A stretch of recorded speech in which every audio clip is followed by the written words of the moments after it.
নমস্কার, dive into অলিভিয়ান চ্যানেলে আপনাদের স্বাগত জানাই। আবার নিয়ে চলে এসেছে একটা নতুন road trip blog. Please stay tune till the end. Hello, started our journey. আমরা চলেছি পুরুলিয়ার পথে। বেলঘরিয়া থেকে শুরু করলাম। এখন বাজে ঘড়িতে 6:49।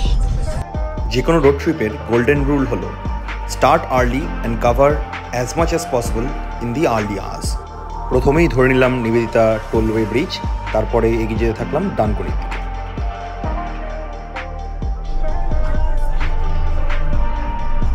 হ্যালো, আমরা চলেছি পুরুলিয়ার পথে, গুগল বাবার দেখানো পথে। সবাই ঘাটশিলা হয়ে জামশেদপুর হয়ে অনেক দিক দিয়ে ঘুরে যায়, কিন্তু এটা শর্টেস্ট রুট আর টাইমেও শর্ট দেখিয়েছে, সেই কারণে আমরা সেই দিক দিয়ে গিয়ে দেখব আর সেই ফিডব্যাক আপনাদের সাথে শেয়ার করব। সেই রাস্তা কত তাড়াতাড়ি নিয়ে যেতে পারে আমাদের সেটাই দেখার। আমরা শুরু করেছি বেলঘরিয়া থেকে, তারপরে আমরা নিবেদিতা ব্রিজ ধরে রাজচন্দ্রপুর পেরিয়ে এখন ডানকুনির পথে। ডানকুনি থেকে আমরা বাঁ দিক নেব, নিয়ে আরামবাগ, জয়পুর, বিষ্ণুপুর হয়ে পুরুলিয়ার দিকে এগিয়ে যাব। ডানকুনি পৌঁছে আমরা NH-19 ছেড়ে বাঁ দিকে ঢুকে পড়লাম আরামবাগের দিকে, ডানকুনি চাপাডাঙ্গা রোড, যেটা স্টেট হাইওয়ে 2 নামেও পরিচিত।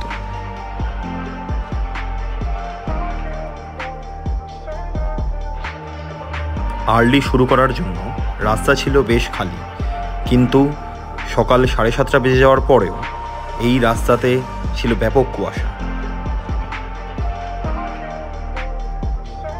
রাস্তার কন্ডিশন বেশ ভালো হলেও রাস্তায় বেশ কুয়াশা থাকার কারণে ধীরে ধীরে গাড়ি চালাতে বাধ্য হয়েছিলাম।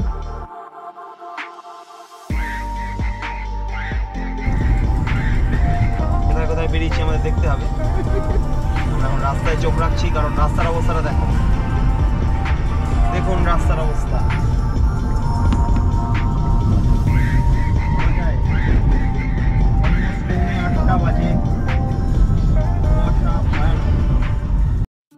দেখুন এই রং ওয়ে দিয়ে আসা এই ট্র্যাক্টরটিকে।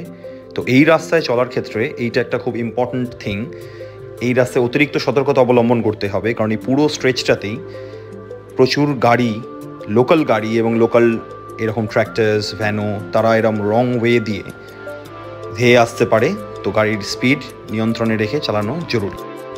দেখতে দেখতেই পেরিয়ে গেলাম আমরা আরামবাগের গৌরহাটি বা বিবেকানন্দ মোড়। শেষবার যখন এই রাস্তা দিয়ে গেছিলাম তখন চাপাডাঙ্গার নতুন ব্রিজটি তৈরি হয়নি, তাই আমাদের ব্যাপক জ্যামের সম্মুখীন হতে হয়েছিল। কিন্তু এবারে রাস্তা এবং জার্নি দুটোই ছিল একদম স্মুথ। আর দেখতে দেখতে আমরা পৌঁছে গেলাম আরামবাগ। আমরা শুরু করেছিলাম 6:49। এখন আমরা এসে দাঁড়িয়েছি আরামবাগ পল্লীশ্রী মোড়ে। পল্লীশ্রী মোড়ে আমাদের গাড়ি দাঁড়িয়ে আছে। এখানে গীতা সুইটসে আমরা এখন আমাদের ব্রেকফাস্ট করব এবং একটু ফ্রেশন আপ হয়ে নেব, তারপর আমরা আমাদের জার্নি আবার স্টার্ট করব। ওভারঅল রাস্তা খুবই ভালো ছিল। চাপাডাঙ্গাতেও আমরা কোনো রকম খারাপ রাস্তা পাইনি, সম্ভবত সেখানে ব্রিজ হয়ে গেছে। হ্যালো, আমরা এখন আরামবাগে আছি। আরামবাগ থেকে শুরু করছি। লেট হয়ে গেল, আমাদের এই বন্ধু একটু লেটে পৌঁছলো, তাই জন্য আমরা 10টায় শুরু করছি এখন আরামবাগ থেকে পুরুলিয়ার পথে। আরামবাগ থেকে বেরিয়ে দ্বারকেশ্বর নদী বেরোনোর পরেই এই রাস্তাটা সোজা চলে গেছে কামারপুকুরের দিকে, আর ডান দিকে জয়পুর বিষ্ণুপুরের রাস্তা ঘুরে গেছে। কামারপুকুর দিয়েও জয়পুর বিষ্ণুপুরের দিকে যাওয়া যায়, কিন্তু আমরা এই ডান দিকের রাস্তা ধরে যাওয়ার ডিসিশন নিলাম। এই রাস্তাটা অহিল্যাবাই হোলকার রোড নামে পরিচিত। অহিল্যাবাই হোলকার ছিলেন এক মারাঠি রানী এবং সমাজ সংস্কারক। তার নামে এই রাস্তার নামকরণ কেন, এটা একটা বেশ ইন্টারেস্টিং টপিক, যেটা আমি কোথাও খুঁজে পাইনি। যদি কেউ আপনারা জেনে থাকেন তো অবশ্যই কমেন্ট বক্সে জানাবেন। আরামবাগের পর থেকে আমি ছিলাম ট্যুরিস্ট মোডে, আর ড্রাইভিং সিটে ছিল জার্জিস ভাই। এইভাবে মসৃণ গতিতে চলতে চলতে পৌঁছে গেলাম জয়পুর ফরেস্ট। এই বাঁদিকে ছেড়ে গেলাম বনলতা রিসর্ট। বসন্তকাল হওয়ায় রাস্তার দুপাশের এই বড় বড় শাল গাছগুলো এসেছে নতুন পাতা।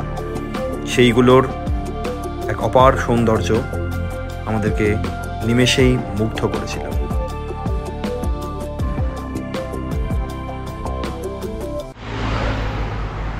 আমরা চলে এসেছি জয়পুর ফরেস্টে। অসাধারণ রাস্তা, অসাধারণ জঙ্গল, শাল গাছ, আমাদের গাড়ি দাঁড়িয়ে আছে। এই রাস্তা দিয়ে কতবার যে গেছি তার কোনো ইয়ত্তা নেই, কিন্তু যতবারই এই রাস্তা দিয়ে যাই এখানে নেমে একটু ফটোশ্যুট করা, একটু ভিডিও নেওয়ার লোভটা ঠিক সামলানো যায় না। গাড়ির স্পিকারে তখন রূপমের গলায় চলছিল চক্রবুহে আজও বন্দি হয়ে আছি, কিন্তু এই রাস্তা যেন গেয়ে উঠছিল বুলেভার্ড অফ ব্রোকেন ড্রিমস। কিছু দূর এগোনোর পর ভগৎ সিং মোড়ের এই রাউন্ড অ্যাবাউট থেকে আমরা সোজা এগিয়ে যেতে থাকলাম বিরাই মোড় এবং ধলডাঙ্গার দিকে। কিছু দূর এগোনোর পর পেরিয়ে গেলাম এই রেল আন্ডারপাস, উপর দিয়ে চলে গেছে বিষ্ণুপুর জাংশনের রেলওয়ে লাইন। এই আন্ডারপাস পেরোনোর খানিক পরেই আসে বিরাই মোড়, যেখান থেকে বাঁ দিকে রাস্তাটা ধরলে গড়বেতা মিদনাপুরের দিকে চলে যাওয়া যায়। আর এই পেরোচ্ছি ওন্দা চৌমাথা, ডান দিকে দেখা যাচ্ছে ওন্দা দুর্গা মন্দির। বাজার এরিয়া হওয়ার জন্য এই অঞ্চলের ট্রাফিক বেশ স্লো। বিষ্ণুপুরের পর থেকে এই রাস্তা NH14 বা বাঁকুড়া বিষ্ণুপুর রোড নামেও পরিচিত। আর এই আমরা পৌঁছে গেলাম ধলডাঙ্গা মোড়ে। এই ধলডাঙ্গা মোড় থেকে বাঁ দিকের রাস্তাটা NH314, যেটা বাঁকুড়া পুরুলিয়া রোড নামে পরিচিত। আর ডান দিকের এই রাস্তাটা চলে গেছে বাঁকুড়া টাউন, সেখান থেকে রানীগঞ্জের দিকে চলে যাওয়া যায়।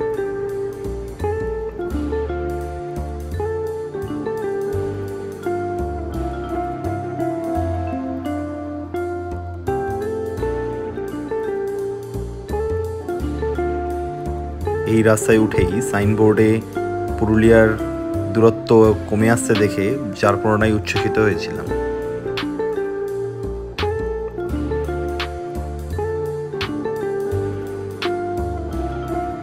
এই NH314 কিছু দূর যাওয়ার পর ডান দিকে ঘুরে চলে গেছে হুড়া পুরুলিয়া টাউনের দিকে। আর এই সোজা রাস্তাটি চলে গেছে পুরুলিয়ার মানবাজার এবং মুকুটমণিপুর ড্যামের দিকে। এই জাংশনটি চেনার উপায় হলো এখানে একটা স্ট্যাচু অফ হান্টার আছে।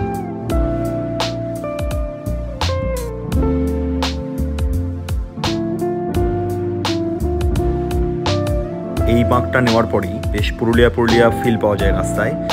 সুন্দর এঁকে মেঁকে রাস্তা চলে গেছে ঘন সবুজ ভেদ করে।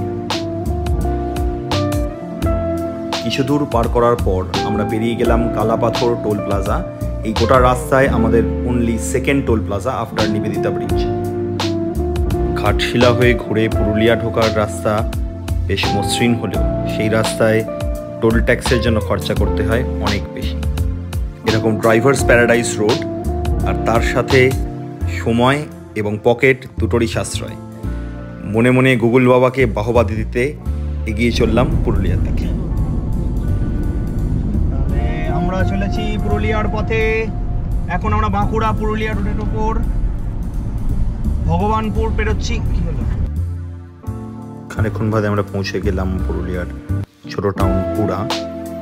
এখান থেকে এগিয়ে গিয়ে আমাদের পুরুলিয়া টাউন কমপ্লিটলি বাইপাস করে চলে যাওয়ারই প্ল্যান ছিল শুরুতে, কিন্তু কিছু এসেনশিয়াল জিনিসপত্র নিতে ভুলে যাওয়ার জন্য সেগুলো কেনার জন্য আমাদেরকে সেই ঢুকতেই হলো পুরুলিয়া টাউনে।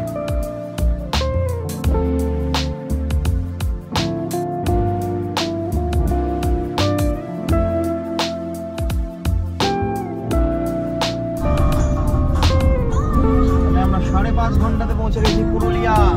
5.5 ঘন্টাতে আমরা পুরুলিয়া পৌঁছে গেছি। এবার আমরা চলেছি মুরুগুমার দিকে। দুর্দান্ত রাস্তা।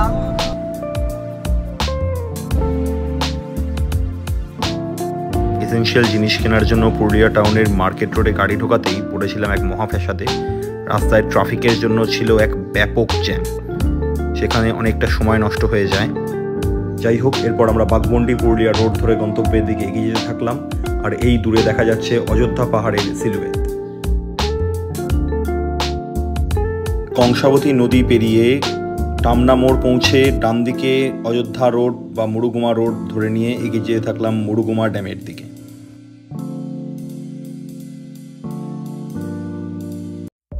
সবকিছু ঠিক চললেও একদম শেষ পর্যায়ে গিয়ে ছোট রাস্তায় ম্যাপ কনফিউজ করে দিতে বাধ্য।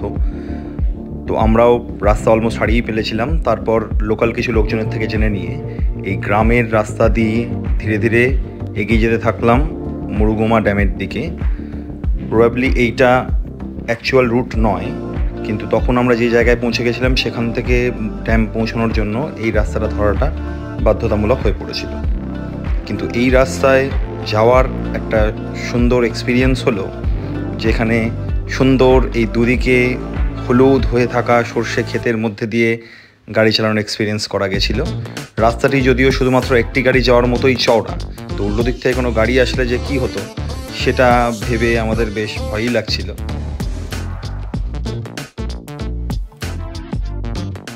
অ্যাট লাস্ট আমরা চলে এসেছি মুরুগুমা ড্যামে। Look at the dam. ও হো বিউটিফুল ভিউ। চলো চলো দরজা। বেশ ভোরবেলা উঠে জার্নি স্টার্ট করা হয়েছিল এবং লাঞ্চও হয়নি, তো আমরা ডিসাইড করলাম এখানে বেশিক্ষণ সময় নষ্ট করব না, একবারে সানসেটের সময় এসে এই ড্যামের সৌন্দর্য উপভোগ করব। সেই মতো আমরা তাড়াতাড়ি পাড়ি পালালাম আমাদের হোটেলের দিকে। বিকেল 3:30-র সময় আমরা গিয়ে পৌঁছলাম আমাদের সেদিনের স্টে হোটেল মুরুগুমা ইকো হাটে। রাস্তায় টোটাল আমাদের গাড়ির রানিং টাইম লেগেছিল 6.5 ঘন্টা থেকে 6.25 ঘন্টা মতো, আর রাস্তায় দাঁড়ানো, ব্রেকফাস্ট করা এবং আমাদের বন্ধুর জন্য ওয়েট করা, এই সমস্ত কিছু মিলিয়ে টোটাল সময় লেগেছিল 8.5 থেকে 9 ঘন্টা। আমরা আছি এখন মুরুগুমা ইকো হাটে। এইটা তার first floor, double bedded room, nice and clean. এটা washroom, pretty nice and clean and quite spacious too. What was the tarif? nice view from the balcony. This is all for today and stay tuned for more. And if you've enjoyed the video, please like, share and subscribe to our channel.